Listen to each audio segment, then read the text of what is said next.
Around Barstow, on the edge of the desert, when the drugs begin to take hold. You're either in or you're out, right now. I want to gamble.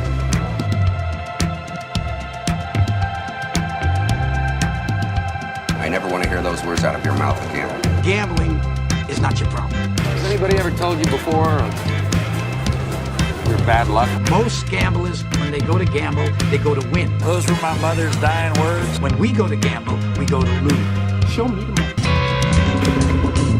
Let's get out of here, man.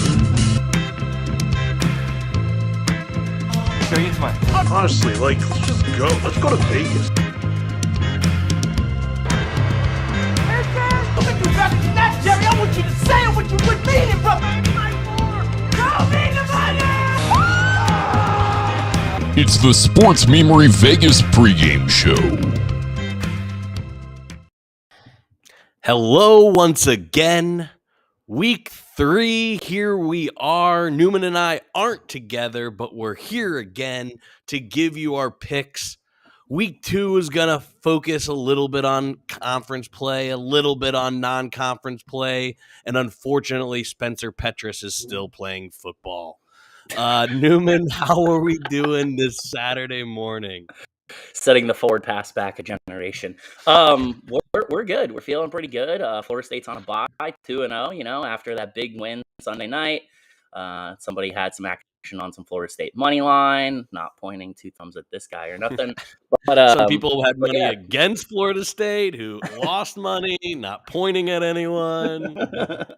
So we're feeling pretty good. I'll take the bye week. We're just watching a little bit of football this week, and my second favorite team is playing, and that is whoever's playing Florida. So, yeah.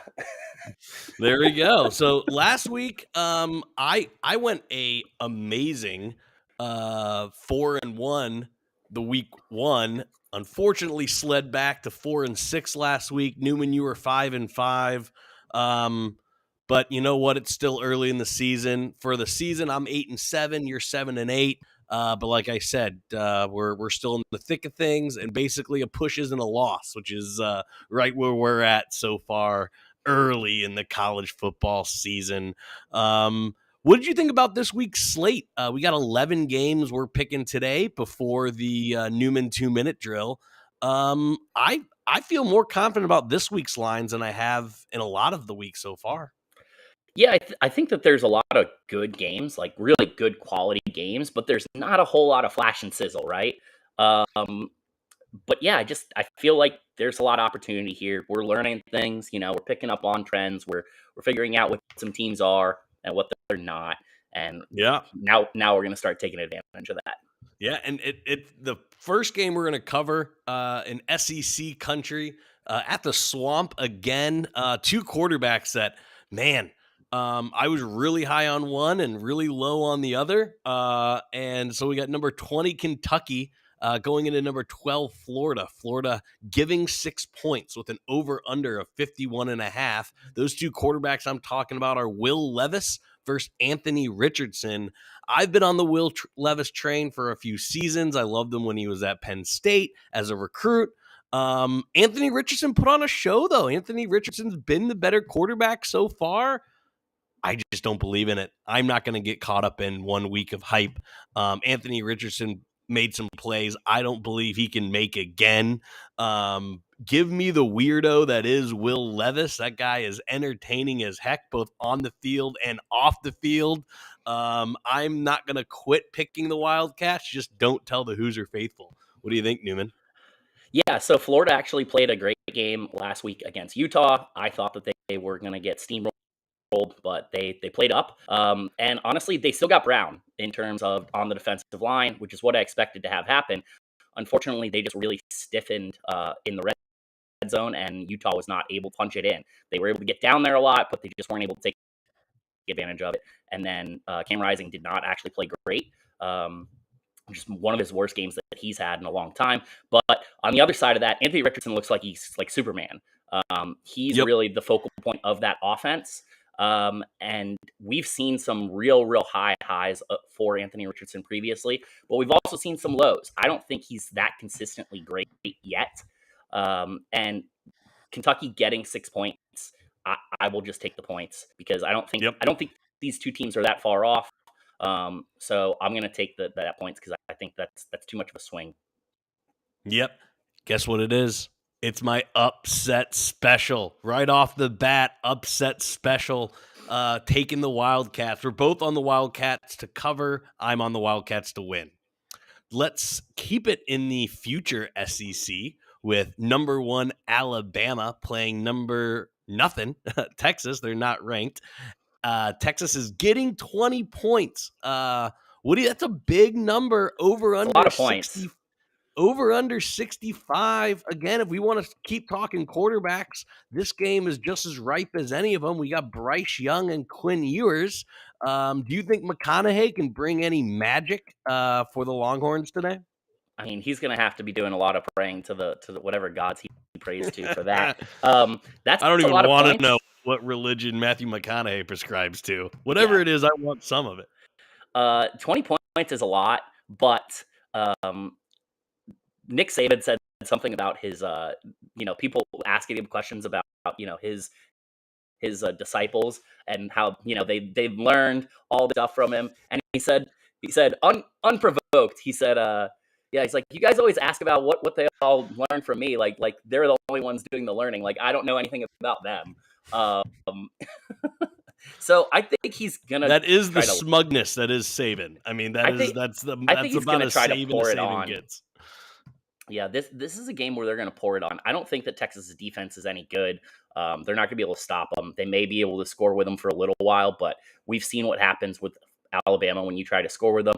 By the fourth quarter, all of a sudden those holes that your defensive line has been giving up are getting bigger and bigger, and Alabama is just going to be able to dump truck them. Plus, their defense is still elite, and they do have this guy by the name of Will Anderson. So Quinn Ewers may have a tough go of it today. Yep. No, I'm right there with you. I think Alabama just has too much. Quinn Ewers, he's going to play them a few times. He's not going to beat him this time. We both think Bama covers. Let's jump to the next game, which I think is low-key one of my favorite games of the day. South Carolina going into my Hogs. You know I like the Hogs this year. You got Spencer Rattler versus KJ Jefferson. Newman, these first 3 games have just been quarterback galore. I'm absolutely loving it. And we actually differ on this one. Why do you think the Gamecocks are going to cover the 9-point spread that Arkansas is giving them? I think KJ Jefferson is just too good. So we saw Arkansas last week. They're against Cincinnati. They look really good offensively. However, they did have some injuries to their secondary. Catalan, who's a really good player for them, did get hurt. And once that happened, all of a sudden Arkansas's defense kind of just started giving up points. And they allowed a big comeback out of Cincinnati to keep that game closer than what it should have been. I think South Carolina has been building up some SEC talent. They do have Spencer Rattler, who's capable of putting up some points. And they're also... You love the South Carolina coach. I know you're all on board there. Shane Beamer is a pretty good recruiter there. Son of, Beamer Ball up there in Virginia Tech. So, I just think that they're going to keep this game close enough to where 9 points is too much, in my opinion. Arkansas likes to run the ball too. They will take their shots and stuff, but I can totally see South Carolina kind of just limiting possessions in this game to keep the ball out of the hands of KJ Jefferson. And due to that, I think 9 points is too many here. So I'm going to take Arkansas covered by a half point last week. They're going to cover by a point this week. I see a 31-21 win, and Arkansas continues to make me sweat, but continues to make me money. Let's jump down into still kind of SEC country, if you can call Vanderbilt that. Number 23 Wake Forest gets their quarterback back. Sam Hartman had a huge year last year, was a big part of them getting to the ACC championship game. They go into Nashville, giving 13 points to the home team. If I'm reading the outline right, you like the home underdog here to cover, Newman. Yeah, I'm taking some more points here. I've noticed a trend. Anyway, so in terms of this game, I think Vandy's looked pretty good this year. They've got their quarterback. It is an explosive guy, kind of like Anthony Richardson. And Wake Forest, as good as they are offensively, their defense is not good. They allow teams to continue to score with them plenty. I think that Vandy will definitely try to slow this game down a little bit and control possessions, especially with the running quarterback. And then Sam Hartman being back is a deal for Wake Forest. He's, like a seventh-year senior. But this being his first game back, I think there's a chance that there's a little bit of rust. And this line has moved 4.5 points. And I don't think that Sam Hartman, first game back, is worth 4.5 compared to what they were doing offensively. So I'm going to take the extra points here and take Vandy. There's a little bit of ACC bias coming there. Hartman's definitely worth 4 points. I think he's worth 6 points, which is why I think this is, again, another sweat spread. But I do think Wake Forest wins by about 14 to 16 points here. Let's jump to the Darling. I'm not talking about the movie Don't Worry, Darling. I'm talking about Appalachian State going and playing Jimbo Fisher at the Texas A&M. Appalachian State plays a gauntlet, but that's how you get ready for conference play. Appalachian State getting 19 points. I don't think they pull the upset like they almost did last week, but I do think they cover 19 points. Newman, you're with me on this. Why is it? So if you know anything about Jimbo Fisher, you know that he does not necessarily like to play a lot of tempo. He doesn't like to take advantage of his talent advantages, despite the fact that he usually has it. So a lot of Jimbo Fisher's games wind up being closer than they should be. And I think App State's actually good. So, yeah, I just think that App State is definitely going to be able to cover the 19 points, whether that be in garbage time, whatever, because they're just a team that's going to fight to the very end. They put up like 40 points in the second half week against UNC to keep that game close, and it was probably one of the best games of the weekend. It was insane what happened in that game. And I just think that, there may be a little bit of a letdown in terms of their quality of play early in this game, but they're not going to give up, and Texas A&M will call off the dogs. So I like App State to potentially guard. Backdoor cover? Backdoor cover or real cover? Backdoor cover. I think they're going to real cover. I think this is maybe a 14-point game. I could totally see the game. I could totally see the game playing out like that. They are good enough to just hang and throw punches with Texas A&M. But yeah, I do think it's probably a 2.5 score game. But 19 is too much. App State, man, they were so fun. I know you and I kind of sort of watched that game. That's the game I wish you and I would have really sat down and watched last week together. That game was amazing. Sure. Let's jump to my darling last year, my darling this year, number 24 Tennessee at 17 Pitt. I have a rule when it comes to betting, even though Kenny Pickett isn't there anymore. You take Pitt and the over under 64.5. I think Slovis and Hendon Hooker put on a show today. I think Pitt covers. I don't think they win. I think this is a classic Pitt heartbreak. I think this is maybe a 3 to 4 point game. But I think Slovis and Hendon Hooker, who I know you love, are gonna put up some points today. Newman, what do you think? Yeah, I'm a big Hendon Hooker guy here, and so they played this game last year, so this is the other side of that home and home that they're playing. And in regards to that, Hendon Hooker really didn't get to start playing until this game. They put him in. I don't even think he started this game. So since now they've had a full season, Hendon Hooker understand what they have on their offense. They've had a year to actually practice their scheme. I think that this offense is just going to be really good. And Pitt is wanting to go the other way. We've heard what your boy Nardog has had to say about them throwing the ball around. He wants to run the ball more. And while their defense is pretty good, I don't think that they're going to be able to shut down a team like Tennessee and that high potent offense. So I just like Tennessee to cover more than 6 points here. I think they can win by a touchdown, and that should give them the over there. No way. Nardog is built for this. ESPN shaming Pitt. There's no way Nardog can go on ESPN and say those comments and then lay an egg. As many points that I think are going to be scored in this game, as many points I don't think are going to be scored in this next game. We got Washington State traveling to Madison, Wisconsin. Number 19 Wisconsin, 17-point favorites. Over under 49 points. I think that is a way under. It's probably the under I like the most out of this entire slate. No one saw this. I didn't see this until I started researching Idaho for my IU podcast. Washington State could barely beat Idaho. It was a 7-point back and forth game. Washington State is bad.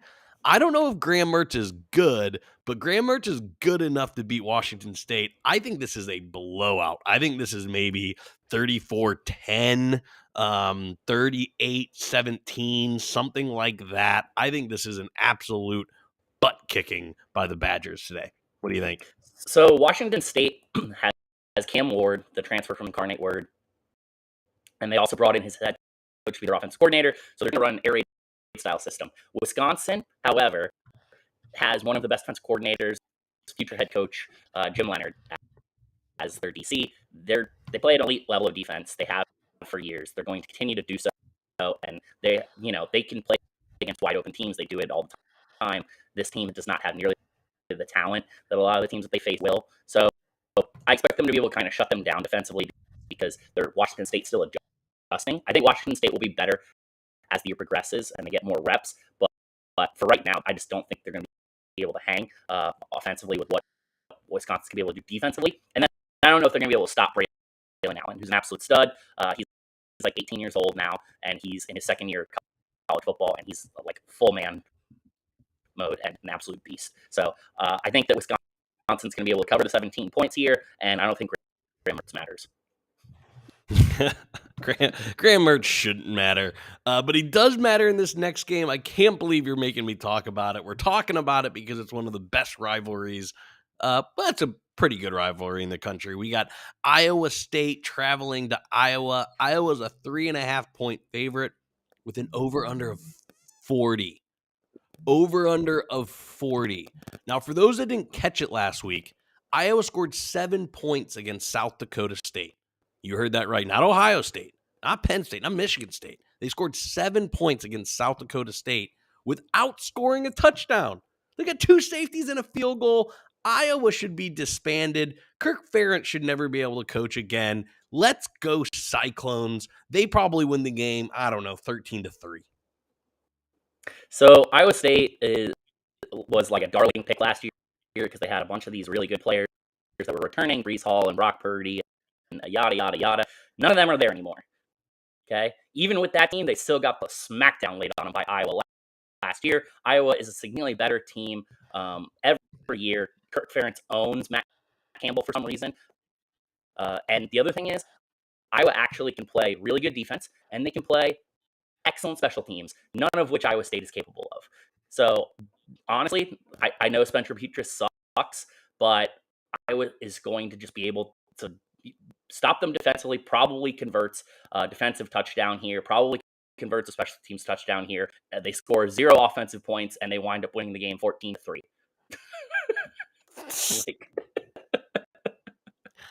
You got it backwards, but I hear you. Literally, nobody watched this game. Like, unless you went to Iowa State or Iowa, do not watch this game. If you listen to anything I say today, don't watch this game. One game you might want to watch in the Pac-12 is number 10 USC going to Stanford. Stanford seems to upset people every year. They're getting 8.5 points at home, over under 67.5. Actually, that's too many points for me. USC is my darling. I just don't think they drop to Stanford, but I know it's been a sexy pick. I've been watching picks all morning. Some people are picking Stanford to cover. Do you think Stanford has a chance, Newman? No. They don't Smart have man. They don't have the talent anymore. Lincoln Riley and Caleb Williams, they're good. They have a bunch of super studs that they're skill position players, and Stanford just doesn't have the skill position players to hang with them. So I expect USC to win this game comfortably. Yeah, I would love to see a USC running back sort of emerge. Right now, Caleb Williams is their leading rusher. I'd like to see somebody step up in that talented backfield. But other than that, I mean, I think USC is looking like USC. I think there's going to be a theme every week, and it is picking against Arizona State. We got Arizona State going into Oklahoma State.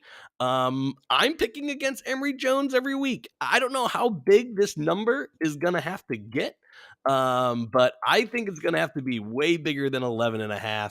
I'm picking Mike Gundy and Sons to beat Arizona State pretty bad.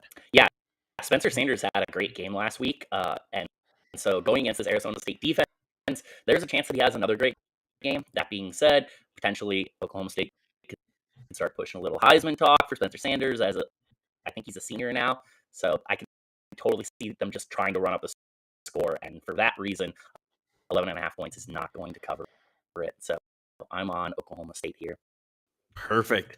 Before we get to the game of the night in Mormon country, we're going to do Newman's 2-minute drill. Going to put 2 minutes on the clock. We got 20.5 minutes. Newman, go.